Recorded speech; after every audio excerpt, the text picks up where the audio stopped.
This evening we'll be discussing the 18th chapter of the Bhagavad Gita, which is entitled Conclusion, the Perfection of Renunciation. So this is the last chapter of the Bhagavad Gita. In every chapter of Bhagavad Gita, Lord Krishna stresses that devotional service unto the Supreme Personality of Godhead is the ultimate goal of life. This same point is summarized in this 18th chapter.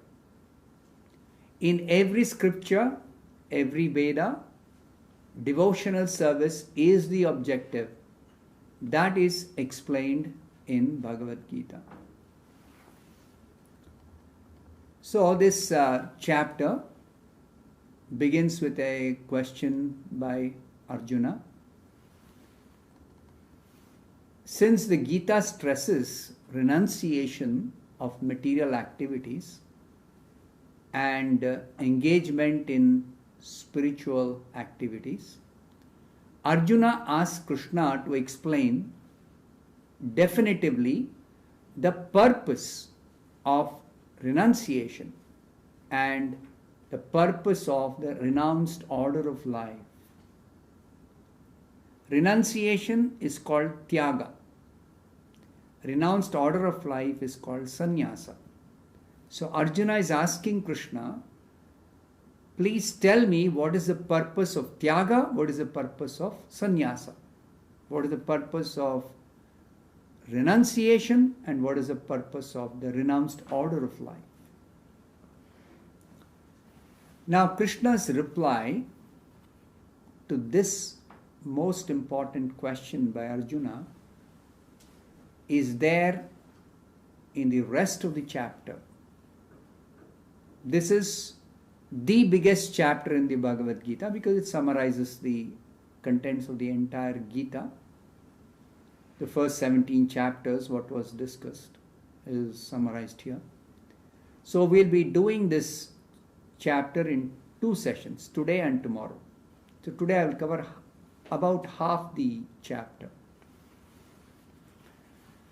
Now Krishna's reply to this question, Krishna first of all says, what is sannyasa? Renounced order of life or sannyas means giving up activities that are based on material desires. And he replies, what is renunciation or what is tyaga? He says, giving up the results of all activities is called renunciation or tyaga. So once again, sannyasa is giving up of activities based on material desires.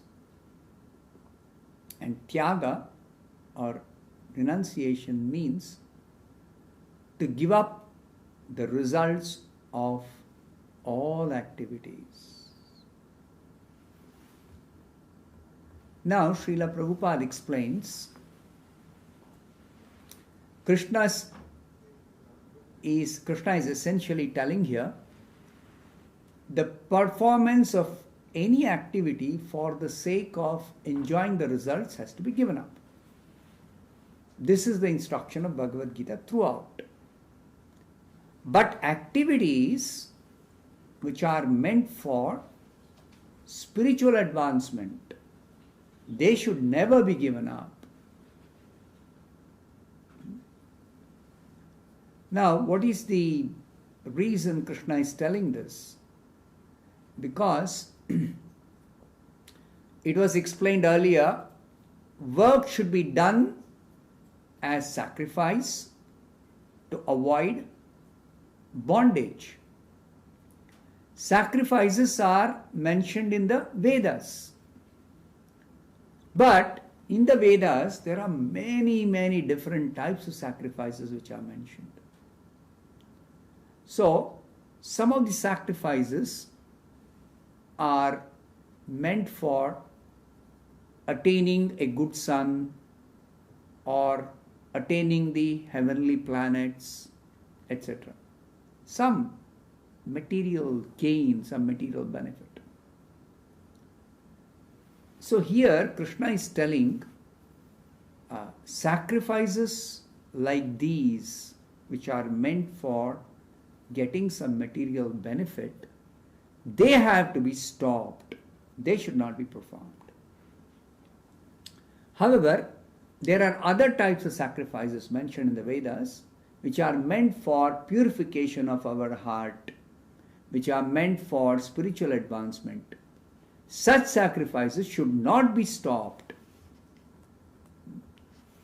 So, Krishna further says, according to learned sages, there are two kinds of opinions.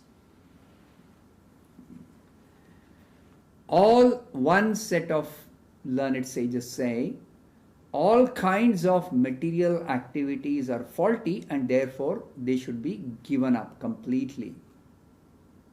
So one set of sages say, give up or stop all kinds of material activities. Another set of sages, learned sages, they say, sacrifice, charity and austerity mentioned in the Vedas should never be given up.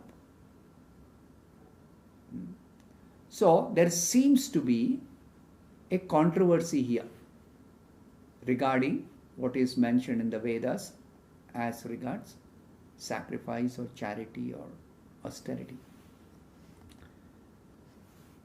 For example, Srila Prabhupada explains the subject matter of animal killing. Now, animal killing is mentioned in the Vedas, especially in sacrifice, some type of sacrifices. Now, there are sages who say animal killing in sacrifice is okay, it is not sinful. Some other sages say all types of animal killing should be completely avoided. Animal killing is sinful. Now,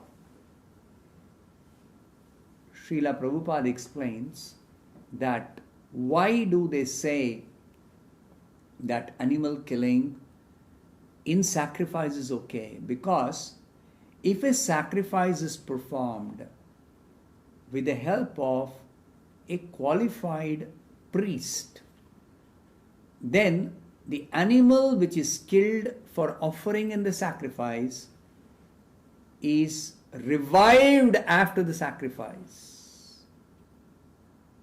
So the animal actually is not losing its life.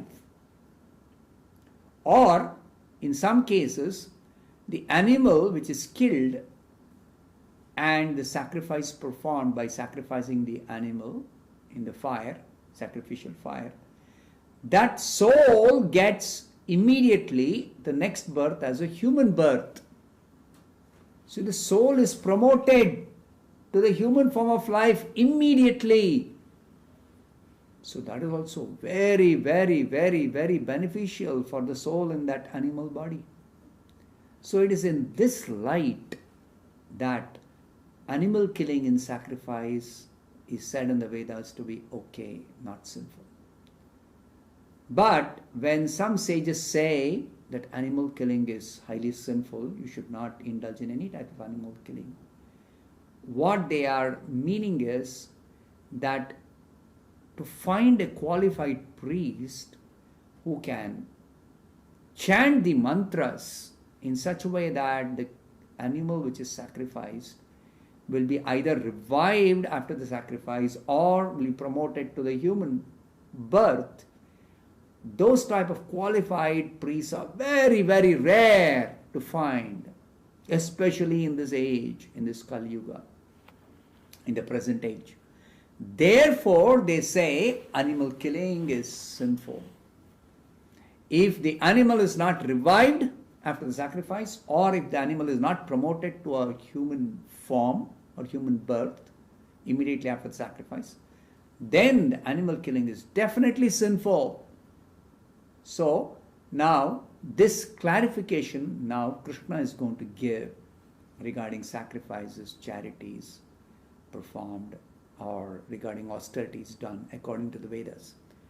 Krishna says that sacrifice, charity and penance must be performed without attachment and without any expectation of any results, because such a way of performing any sacrifice, any charity or any austerity mentioned in the Vedas, it purifies even the great souls.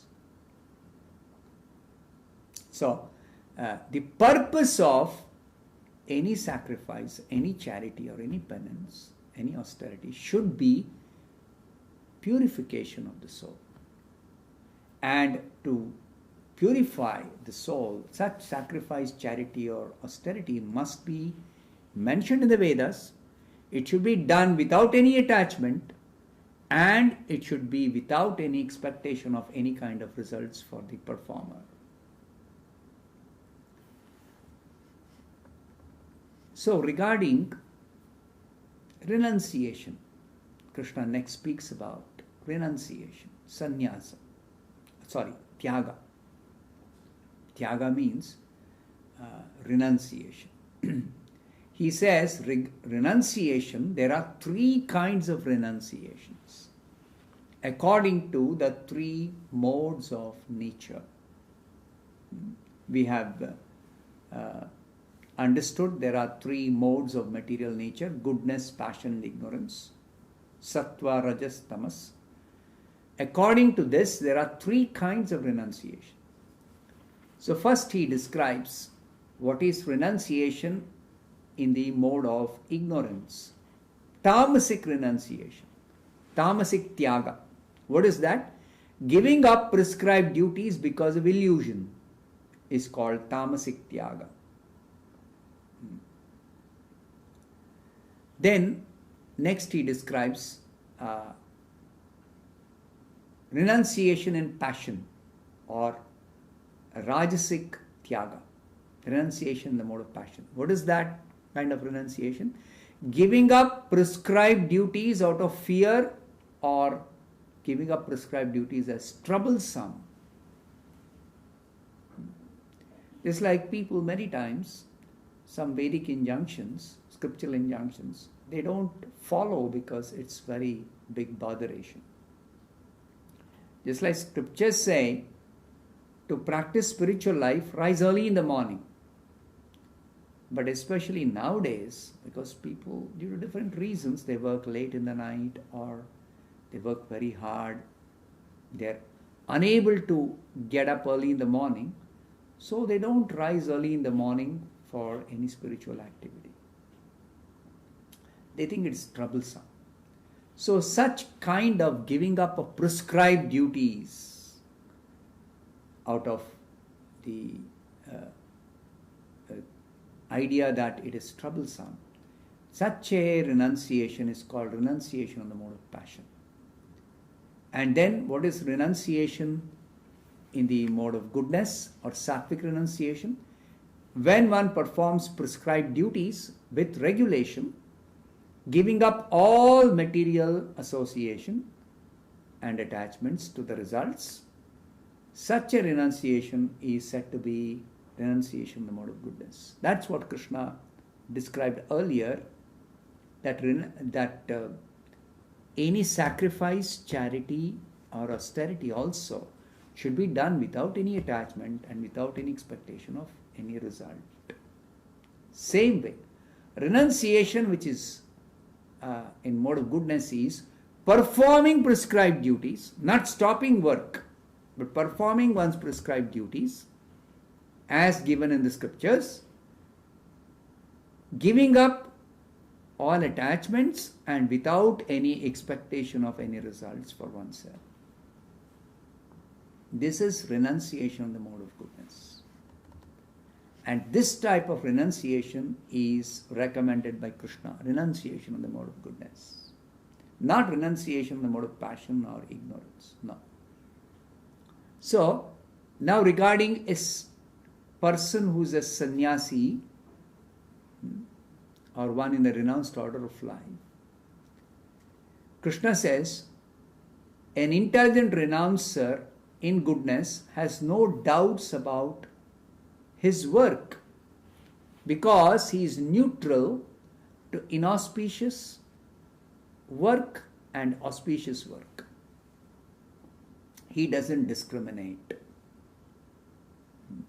Now, people sometimes hesitate to do something thinking that it may be, the work itself may be inauspicious. Or they are very, very eager, excited to do something which they think is very, very auspicious for them. Now, all these considerations of inauspicious and auspicious types of work is based on whether it is beneficial for me or not beneficial for me. Whether it is going to give me some favorable result or it's not going to give me anything which is favorable for my enjoyment. No. So, this consideration is not the proper consideration for either doing some work or not doing some work. The proper consideration is whether it is a prescribed duty mentioned in the authentic scriptures, authorized scriptures, and if it is prescribed duty authorized, mentioned in authorized scriptures, then I should do it regardless of whether I consider or I think it is auspicious or inauspicious, because I should do it without attachment and I should do it without any expectation of results. What is the benefit then at all? Is there any benefit at all? Why should I do it without any expectation of any reward? Because doing in this way will result in purification so that I can make spiritual advancement to ultimately to get out of this material existence which is full of miseries, which is temporary existence, which is constantly changing.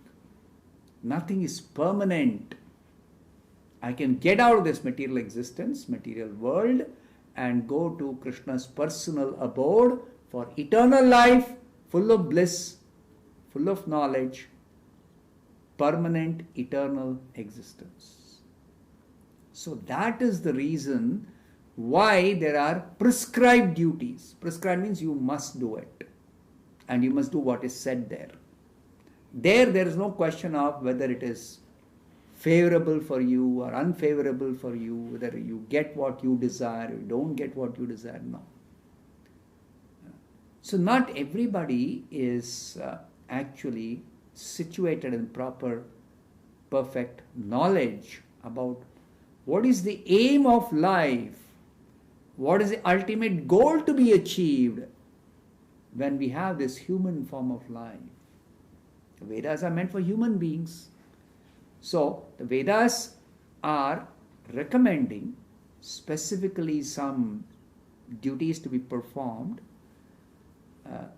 as compulsory, or rather I would not say compulsory, as prescribed, means you must do it because the ultimate goal is to be achieved by performance of such activities.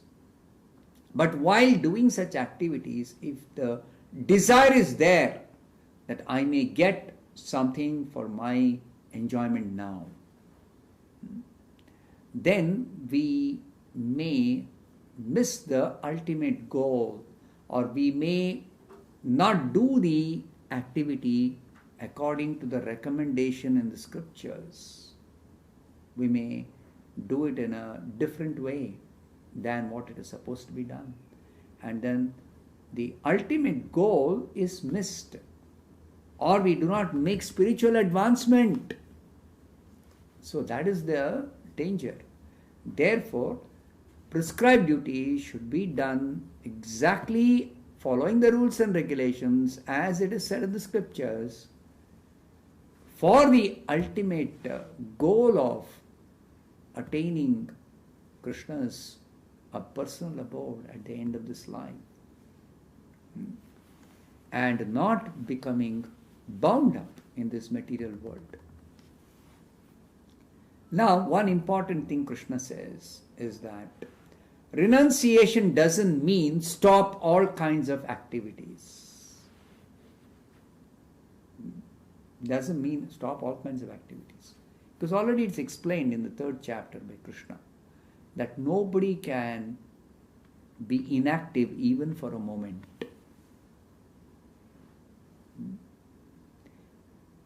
You may say that some lazy people don't do any work at all, simply sit idle. How do you say they cannot be inactive even for a moment? Now, activity or work is performed through the body, through the mind, and through words, through speech. So, if somebody is not working through the body or not physically active, they cannot stop mental activity. Everybody is always active in the mind. Even when we go to sleep, we are active in the mind. That's how we have experience of dream. That is because the mind is active even when you are sleeping. So mind is always active. Therefore, when it is said, you cannot be inactive even for a moment, you are always active. At least you are always active in the mind. And the mind, through activity of the mind, we are actually motivated to perform some activity through speech or activity through our body, physical activity. It drives us. The mental faculty, the mind drives a person to act through the body or through speech. Therefore, there is always activity of one kind or the other through either the mind or the speech or through the body. So it is true that nobody can be inactive even for a moment. So it is not possible to be inactive. Therefore, one has to do activity, but what kind of activity? Because if we are not doing the right kind of activity, then we become bound up in this world. So to avoid bondage, we have to do prescribed duties as prescribed in the Vedas, authentic scriptures, without attachment, without any expectation of any results for ourselves. So that is the perfect way of doing detached work. Then Krishna explains, according to Vedanta philosophy, there are different causes for accomplishment of any action. A little technical here, but not difficult to understand. I'll still try to explain this.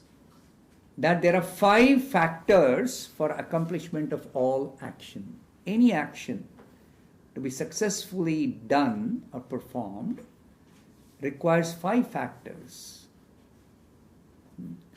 So the first factor is the place of action. Unless there is a suitable place or a situation for an action to take place, the action cannot be accomplished. For example, if you are trying to light a fire using some firewood, the firewood has to be dry. You cannot light a fire. Supposing I had to cook. Of course, nowadays we don't cook using firewood. But let us say formerly at least people were using firewood for cooking. Then they cannot start cooking by lighting a fire with firewood if the firewood is wet. So the successful accomplishment of lighting a fire is possible only if the wood is dry. Similarly, you require a favorable place, or just like you're trying to light a lamp and it's very, very windy. Oil lamp, supposing you want to light. It's very windy. You cannot light it. The wind will not allow you. So, the situation or the place has to be proper.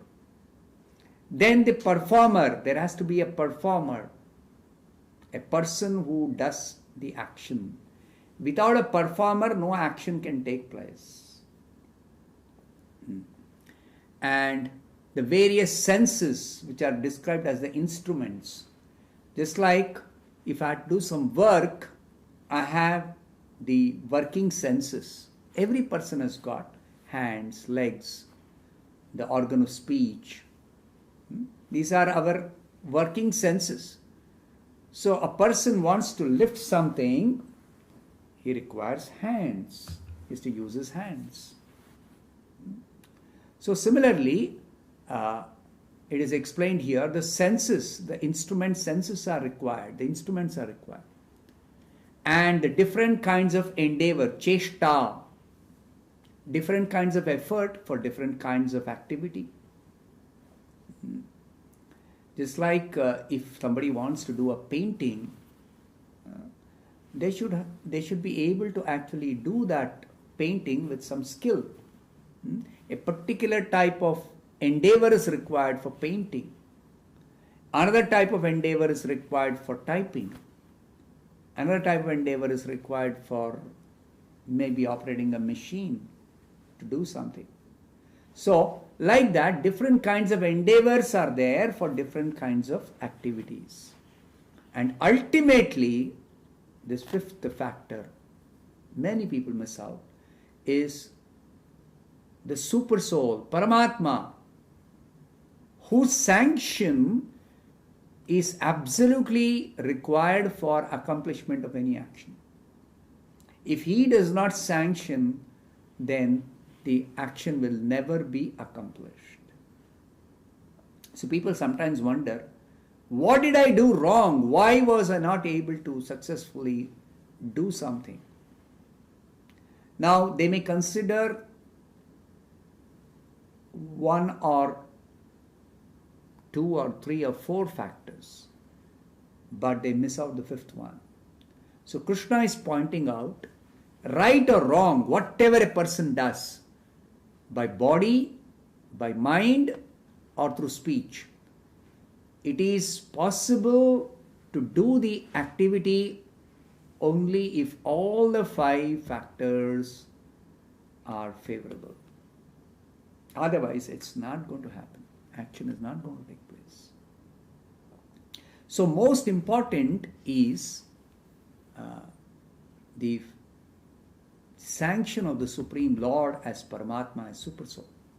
So unless an activity is sanctioned by the Lord, it's not going to be accomplished.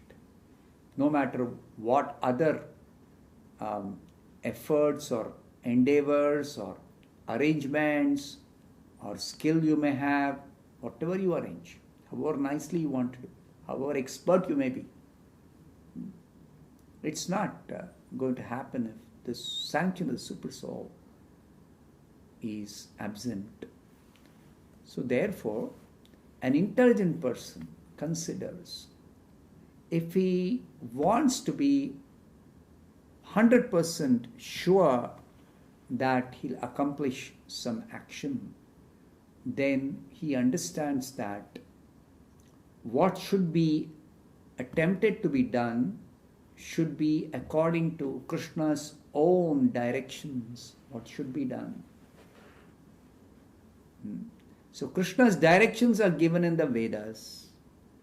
Vedas are giving us what are our prescribed duties.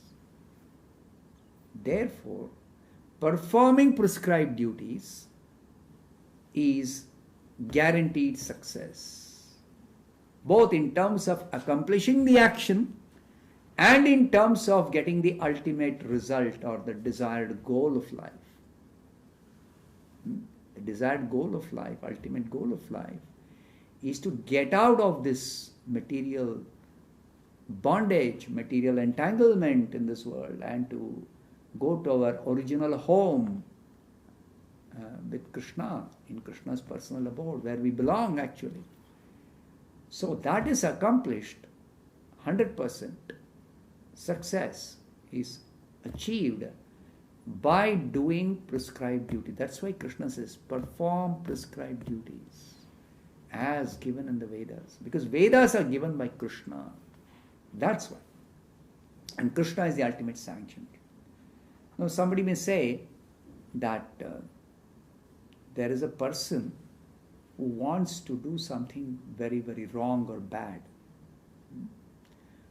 If the super soul ultimately has to sanction any activity, why does God, as super soul in the heart of a criminal, sanction doing that criminal activity?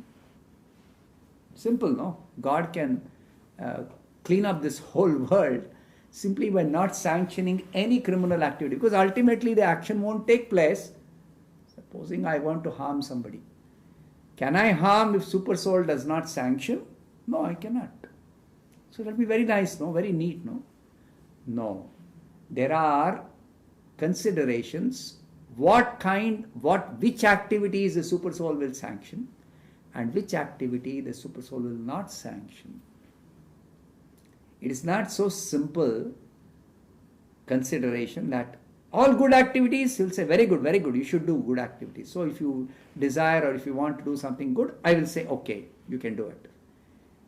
If you want to do something bad or something wrong, something sinful, I will not sanction. Because anyway it's wrong, anyway it's bad, should not be doing that.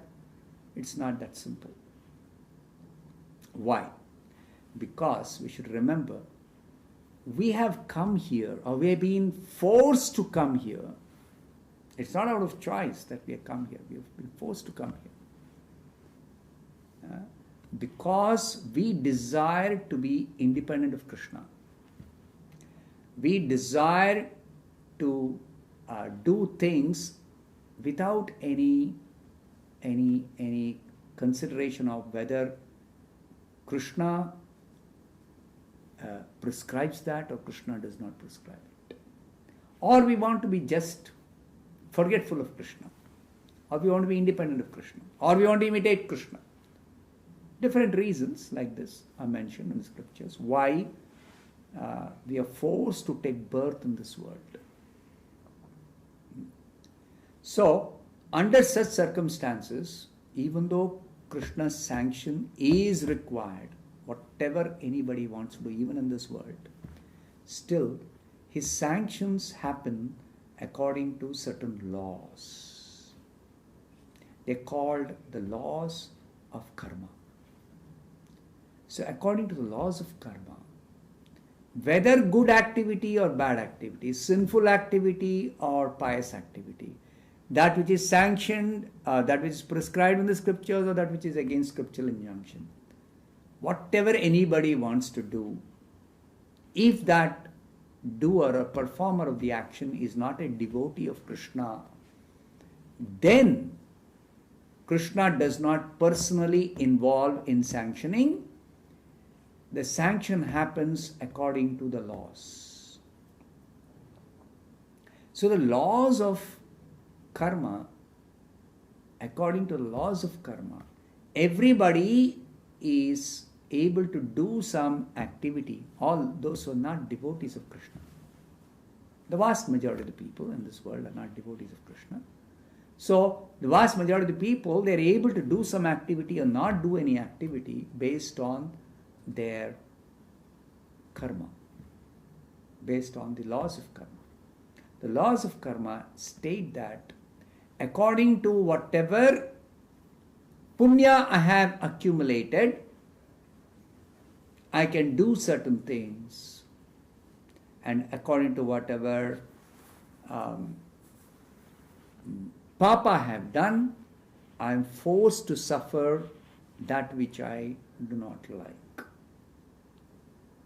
So, what I want to do, I can do, or what I desire to do, I can do, provided I have punya. And what I don't want, or what I don't like, or what I don't desire, will be forced on me if I have done papa. So everyone has got, generally, everyone has got some punya and some papa. So according to punya, whatever they desire to do, if the punya allows, they will be able to do it. And whatever suffering they undergo is forced on them because of their papa. So this punya and papa, we are accumulating every action we do. Every action we do. And we have been doing activities in not only this life, in the past, immediate past, but in the past lives, several lives, millions of lives. We have been doing punya and papa. Punya. We have been doing different activities, either knowingly or unknowingly, good or bad, pious or impious. But we have been doing, and we have been accumulating punya and papa. And we are expending that when we desire to, we are expending punya when we desire to do something for our own benefit. Something which we desire to acquire, or something which we desire to do, some good activity, etc. And some things are forced upon us, some suffering, some pain, some insult, some loss, some injury, some disease is forced on us. Nobody wants disease, nobody wants to suffer, nobody wants pain, nobody wants any kind of suffering. But it is forced because of papa. So this punya and papa is enforced without any partiality, equally on everyone, all those who are not devotees, everyone it is enforced. As regards devotees, the scriptures say that moment one becomes a devotee, means one surrenders to Krishna, accepts the process of bhakti and simply follows Krishna's instructions, prescribed duties as mentioned in the scriptures, without attachment, only for the sake of pleasing Krishna, without any desire for personal gain. If one performs, then punya and papa will not be the consideration. Krishna will sanction only those activities which are beneficial for me, for my spiritual advancement, and Krishna will not sanction any activity which is not beneficial for my spiritual advancement. And Krishna will personally involve in every case, as per Maharaj. So, we have discussed about this particular aspect of the 5 factors of action. So, tomorrow we will do the rest of the chapter. Thank you. Hare Krishna.